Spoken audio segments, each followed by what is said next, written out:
আমার সাধ না মিঠিল, আশা না ফুরিল, সকলি ফুরিয়ে যায় মা।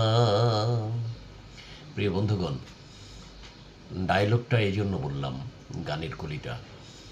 যুদ্ধ শুরু হওয়ার প্রথম দিন বলেছিলাম যে আম, আলেকজান্ডার দ্য গ্রেট ভারতের একটা অংশ পুরো রাজ্য জয় করার পরে তার সেনাবাহিনী আর যুদ্ধে ক্লান্ত হয়ে পূর্ব দিকে আর সাম্রাজ্য বিস্তারের চেষ্টা করে নেই।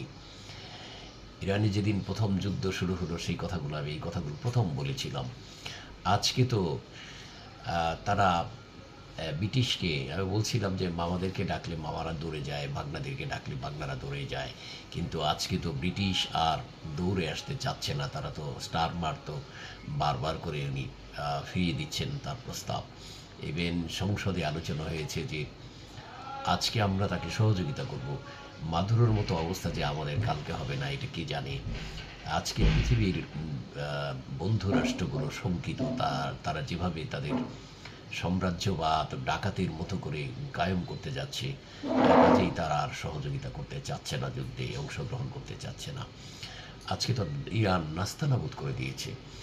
তাদের এত যুদ্ধাস্ত্র সমরাস্ত্র, এত বড় আব্রাহাম লিঙ্কনের মতো যুদ্ধজাহাজ সাগরে অবস্থান করছে, তারা কোনো পদক্ষেপ নিতে সাহস পাচ্ছে না। তার মানে বিশ্ববিবেক আজকে তাদের কামনা ভাসনা যে এইখানেই সাম্রাজ্যবাদের কবর হুরমুজ প্রণালিত হোক।